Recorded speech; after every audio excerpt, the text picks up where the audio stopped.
guys, Minishcap1 here. I am making this video to talk about a certain build that I've been running on, not every game obviously. I've been playing this build against Gangplank specifically, but it also works against other pseudo-range top laners, or even just range top laners in general. I find this build to be very successful against.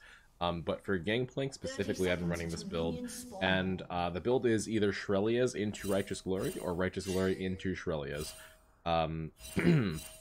Before I get into that, I want to go ahead and talk about my my summoner spell and rune choice for this game. I have pretty much abandoned taking teleport against melee or even pseudo range top laners. What I mean when I say pseudo range top laners is I'm talking about champions like Gangplank, Rumble, stuff like that. That is technically a melee champion, but is also like they're able to hit you from range to the point where like they're basically a ranged champion, right?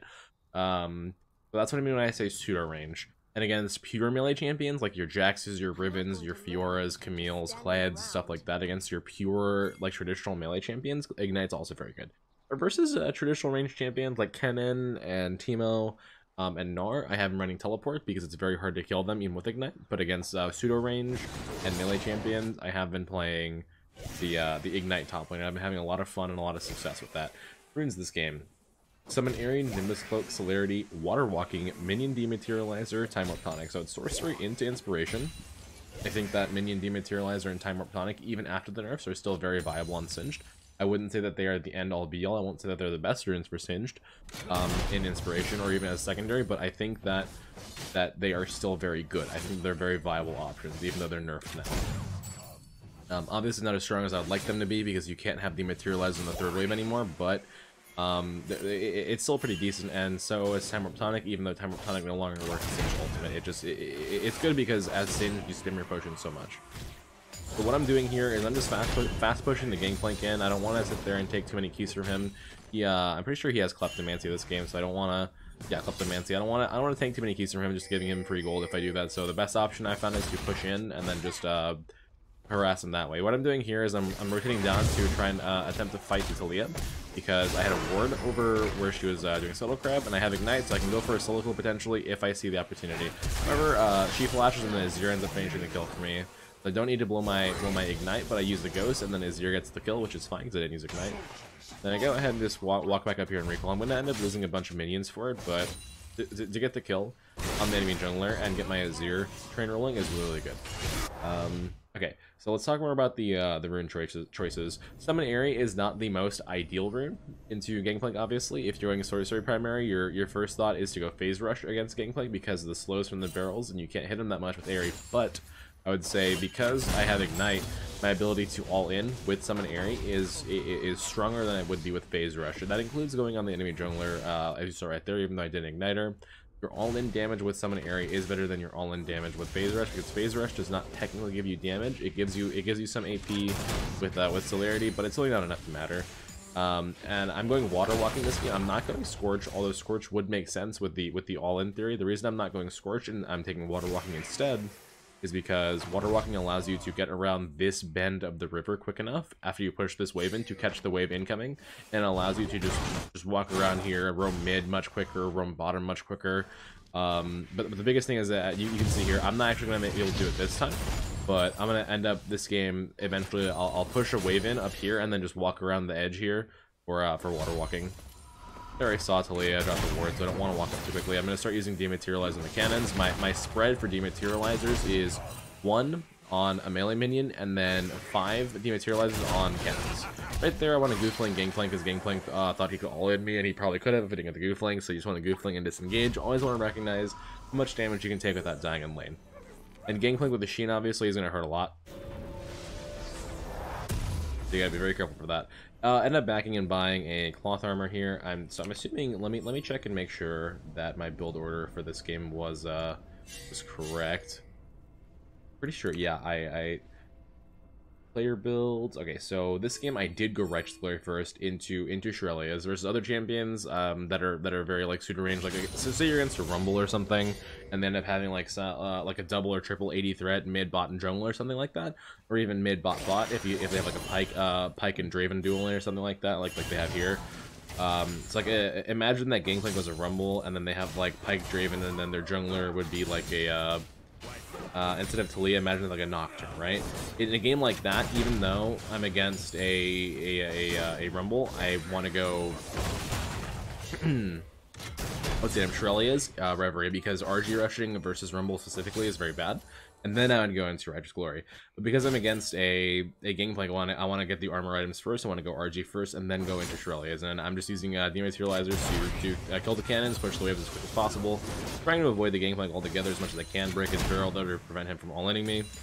Push the wave in, and then try and proxy if I can. I'm going to recall, actually. Yeah, he's harassing a little bit too hard, so it looks like I'm going to go for the recall right here.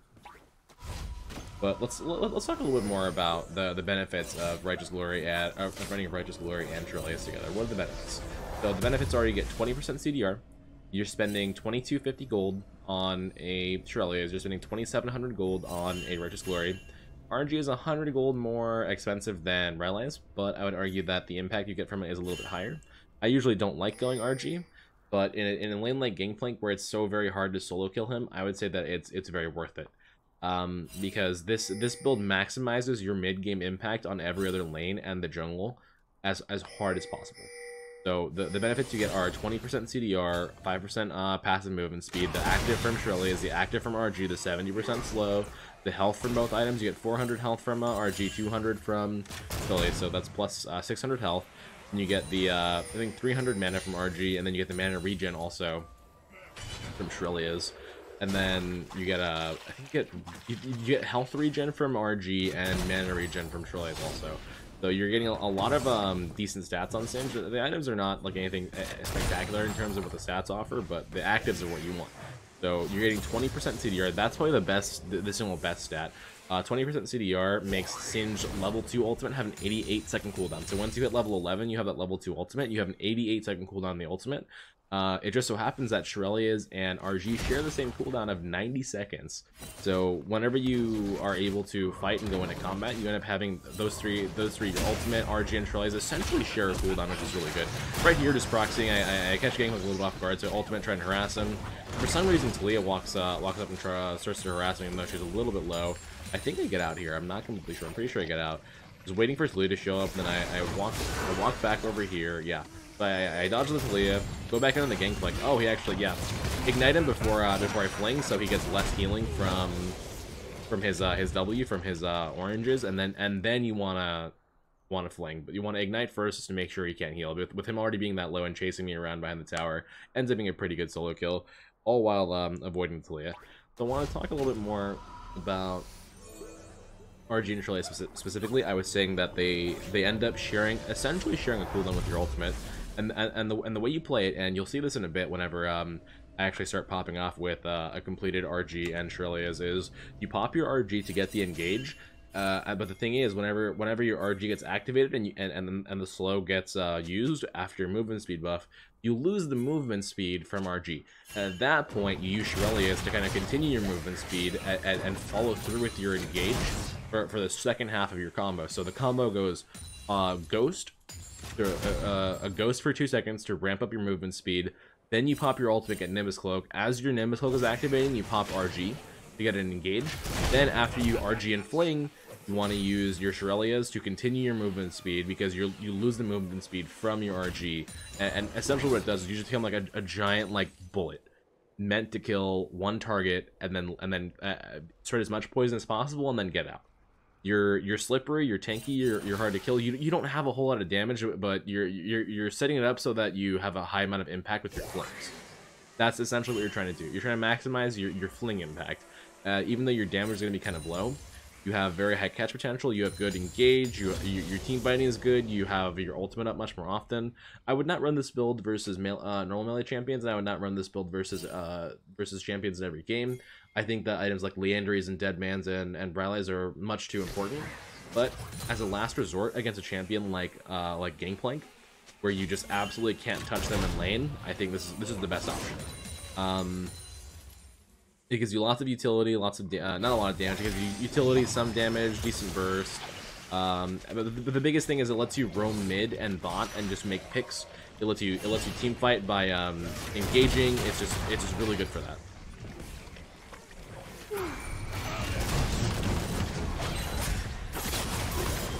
So right there, we are tower diving the Gangplank. He uses as a stopwatch, but then my Evelyn executes him with their ultimate. All good, not too difficult to tower dive. Then we continue the push. But yeah, it's a very utility-focused build without feeling like you're without managing to make you feel like you're playing a support champion, which I appreciate that a lot. Because one of the problems that I personally always had playing utility-based build on Singe, it just always makes me feel like I'm a shady support champion. But with RG and Shurelya together, I don't feel like a shady support champion. I feel like I'm engaged. I feel like I'm the one making the play. I feel like I'm the one dictating the pace of the game. My team can play around me. That's what that feels like. Obviously, like I said, your damage is much lower than what it would be with a standard Liandry's Rylai's, or even like a Dead Man's Liandry's, or a Dead Man's Rylai's, or something like that. But it's good enough where you can't be ignored, and with Ignite, it gives you kill potential on whoever you choose to target. So there's the RG completed. You guys are gonna see how I use that. I think I go for a kill on Gangplank again in a second.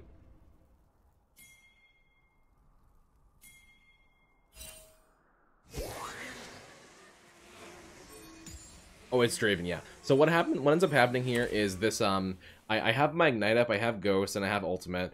And Draven, obviously, they've been winning bot lane. They push him bot lane out. He has a Bloodthirster. He has his heal coming up. His flash won't be up in time for this fight.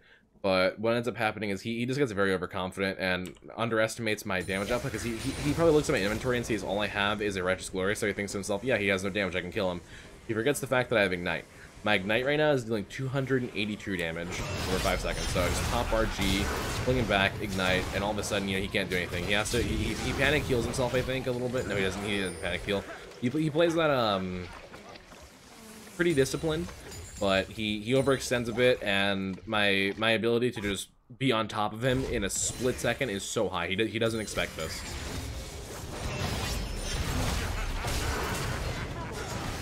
Then just pop the Ghost and the Ignite to get some extra movement speed and damage, and just finish him off like that. And then just like that, even though they spent so much time winning bot lane, I have completely fucked their top lane push. Because they took bot tower and rotated, and then ended up killing them anyways. Then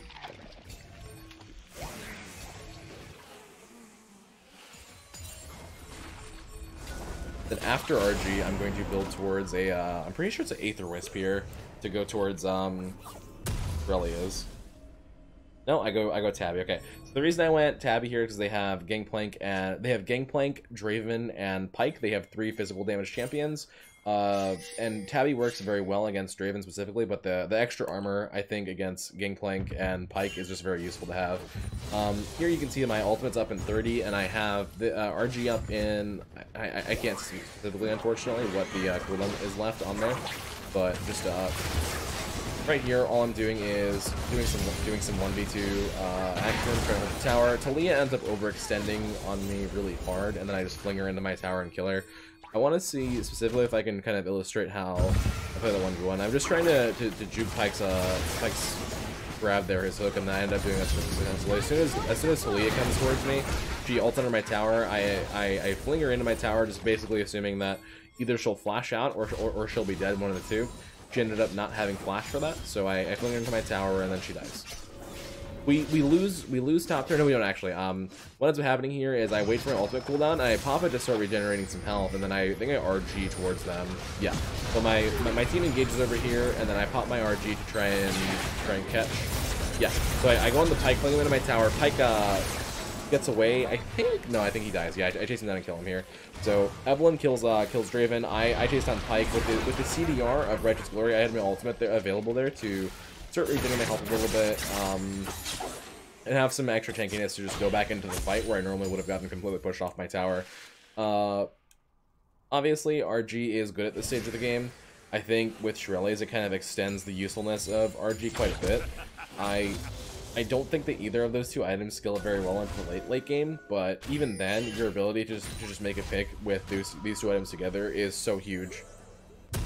Okay, so now after that, I went back and I bought a Aether Wisp and Ruby Crystal. So Aether Wisp gives you 25 or 30 AP, I think. It gives plus 30 AP, and you get plus 5 movement speed from the passive. Just helps you get around the map a little bit quicker.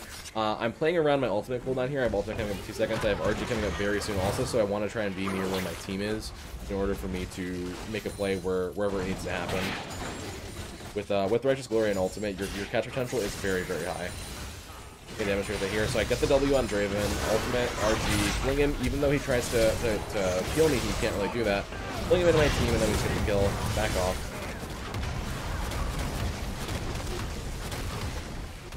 Might rotate around and catch. Yeah, I think we catch Pike here.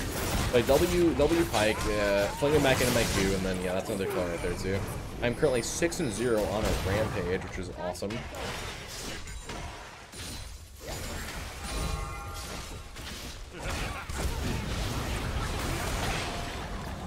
Zoning the LeBlanc out, and then she jumps back into me, I think. Yeah, and then Azir kills her. We finish off the mid tower, and then I'm pretty sure I rotate back top here to try and hold top tower. After, no, Gangplank, so Gangplank's gonna kill top tower, and then I'm gonna go back and get the move afterwards. So now I have RG and Shurelya completed.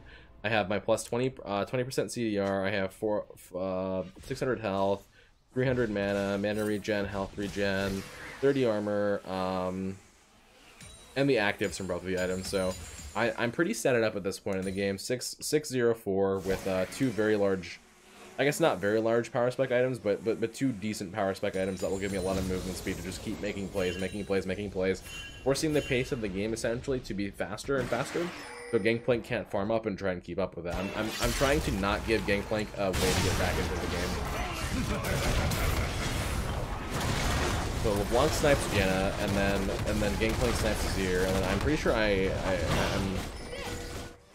over here farming the wave. I'm just trying to make sure that nothing else too bad happens.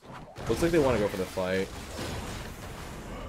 Okay, I think I engage on Gangplank here. I'm not super sure, but here's the Righteous Glory. Here's the ultimate. Here's the Righteous Glory. Fling it to Leah, and then I pop Shurelya's, I think, right... I think Shurelya's. Did I use it? I did use it.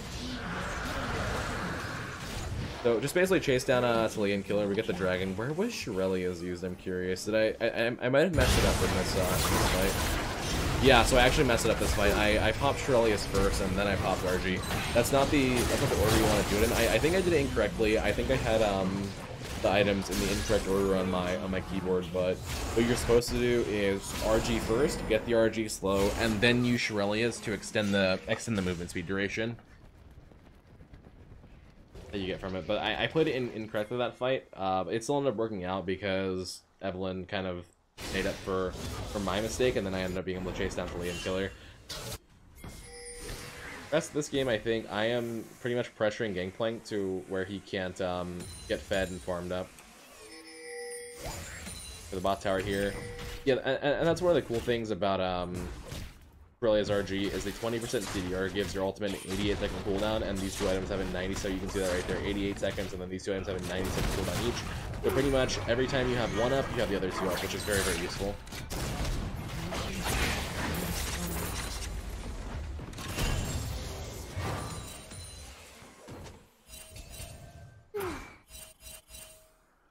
Right here, I'm just using water walking to rotate towards mid, clear the waves. Trying to keep everything as pushed in as possible. I noticed that my ultimate's back up and my items are back up, so I'm probably gonna. I think I'm gonna look to make some more plays here. Blue team's turret. Top lane is doing a thing. I'm over here. They're pushing. There's the Talia. She gets a kill on the Lucian. We decide to back on. No, so I pop the RG here. I get the slow used on Pike. Then I pop these Shurelya's to continue to keep going. I actually just did a really, really nasty little juke there. I don't know if you guys saw that, but highlight this because the juke was pretty good.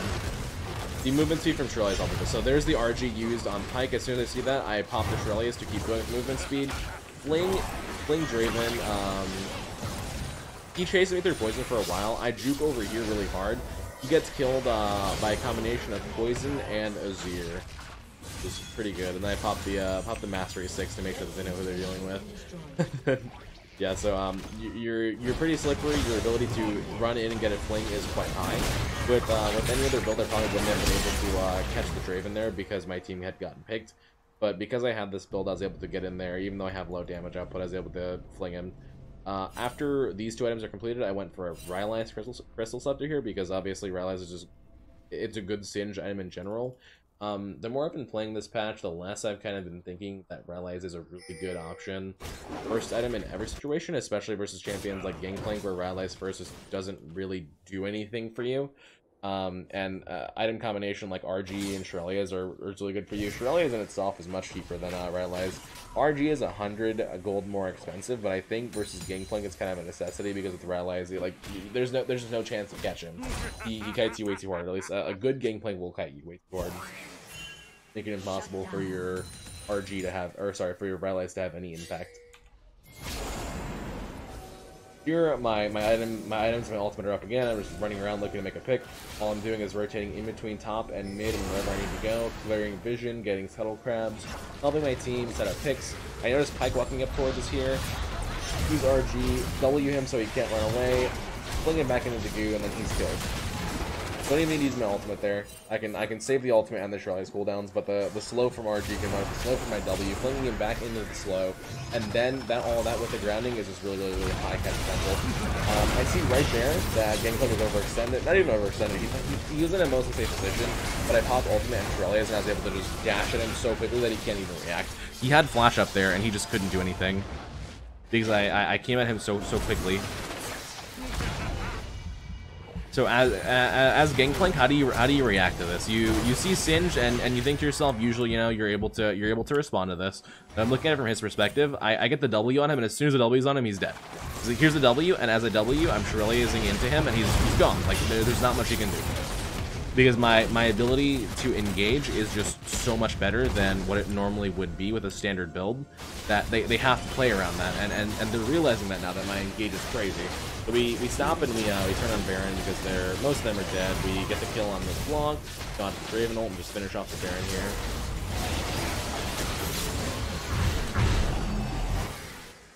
here. The other builds for Singed, including Rylai's and Liandry's, especially that one, do have much higher damage potential, but your ability to impact when you're snowballing, I would say, is very high with this build in comparison. Because imagine that I had somehow managed to snowball, and then I had like a Rylai's Liandry's. What do I do against Gangplank? He just kites me and runs away, you know? So that's why I think this build has some merit, even if you're ahead, and versus a Gangplank specifically and certain other ranged champions. This build, I think, kind of shines there for you to be able to impact the game. So right here, I'm pretty sure I just go for, yeah. So I see Zoe not Zoe, I see Talia overextended, bring her back, she gets forced to flash. My ultimate's down, but I still have, my ultimate RG down, but I still have Shurelya as I run back in. I think LeBlanc that's out there, yeah. I still have Shurelya, so I think I go for a dive here. Yeah. So put the W down, running past the tower, trying to zone them. I'm going for a dive. Get flung back, we finish the tower here. So there's Gangplank overextending. I walk out because I'm getting hopefully quickly, and I couldn't really get a fling without whenever my ultimate went down, and I didn't have RG on this, so I tried to run away. They end up catching me with their LeBlanc, but we end up getting the inhibitor for it. So you have to be very careful and play around your ultimate duration, your ultimate cooldown. But whenever your ultimate is up and running, you are very like inclined to try and make a play. As soon as your ultimate runs out, just like any other normal like standard Singe build, you're still squishy, and you really need to play around that ultimate cooldown. So that was the mistake that I made there, was just running up a little too far. After Rylai's, I'm itemizing towards a Liandry's. I have a Haunting guys there. Azir might get killed here. Yeah, so Azir dies there, but it's okay. We get a dragon, we get a fire dragon for it. Lucian dies to LeBlanc, and I've been dead. Evelyn gets a return kill, no big deal. I'm gonna fast forward a bit because I think there's nothing that happens for quite a while. Just farming it out, getting some gold to try and finish Liandry's.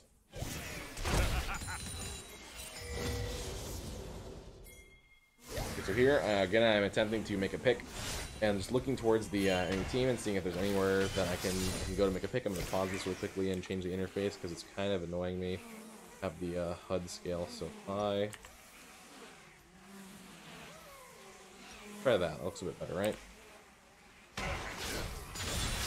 just trying to be around my team as much as possible. At this stage, Gangplank's going to farm. There's not much you can do about it, so I just want to group my team and try and make picks happen. Here, we're contesting their red buff, just trying to get it away from them. They don't have it. I'm getting zoned out by Talia, so I immediately back off. I don't want my team to suffer for it, and then we end up rotating bottom and trying to get this tower. But here a fight breaks out. I see Draven, and I want to go for it. Not yet, we're just standardly sieging. Okay, so I see Evelyn walk past the turret, and then Evelyn just gets obliterated. I remember playing this game and thinking, why did she do that? I have no idea why she did that. To this day, this is a few days later, I don't know why she did that. I think so we recalled and reset this. Canceled my recall. Okay, so I want to illustrate what I just did there. Before this plays out, I want to illustrate exactly what I just did there. This is really important to think about sometimes with Ghost. But I canceled my recall because I have the suspicion that a fight is going to happen here. As soon as the fight starts to happen, I pop my Ghost preemptively, and then I wait. Because you don't have full movement speed yet, and then I pop RG, go forward, fling the pike, and then I use Shurelya's over here, right there. Look how fast I am, look how hard I am to kill. They can't touch me. And then we disengage, no one dies. But that's sort of like the proper combo that you want to do. Waiting for your... Oh wait, Azir killed him. Yeah, so they killed him over here. I'm just waiting for my Ghost to ramp up before I leave the bush, because then you have more movements from before they start reacting to you.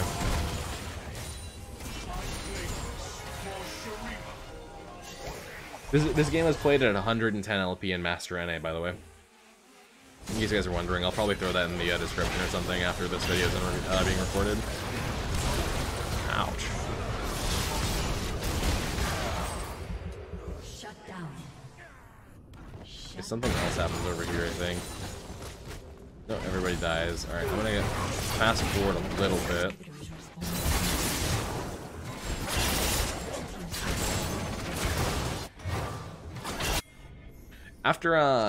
After Leandry's, I'm going to go towards a Negatron Cloak because I want to go for, I'm assuming either Abyssal Mask or Zezerat.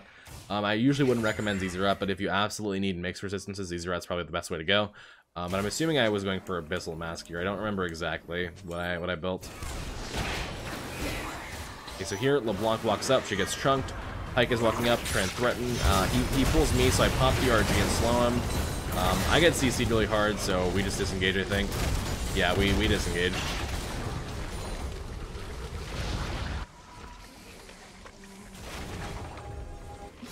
I believe I go back in here. I think they walk up and I go back in. Yeah, so I fling Talia here because she walked a little bit too fast. I pop the Shurelya's for movement speed there. Talia ends up dying. Draven and... Wow. Who dies here? Okay, so I want to watch this from a non-cluttered perspective. So Talia runs in. I fling her, pop the Shurelya's, run away. Then Evelyn comes in. Oh, she just trunks their team. Oh, wow, Evelyn played that really well. And then I run back up towards the Gangplank. He ends up kiting. I believe we go for the middle inhibitor. Put the W on the LeBlanc since we can't jump away, and then she jumps away over here when she gets out of the W, and then dies solution. Okay, so we're going for Baron while my Azir goes for the inhibitor. That's teamwork right there.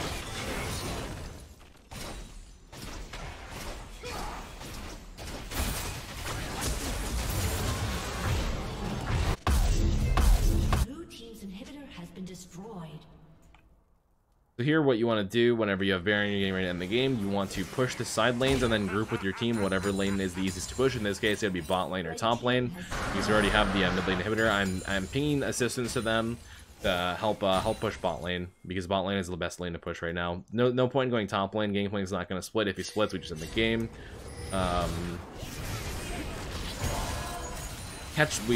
Somehow we caught LeBlanc. No. Okay, that was just her clone. I was like, I didn't remember catching LeBlanc there. I wasn't sure exactly what happened.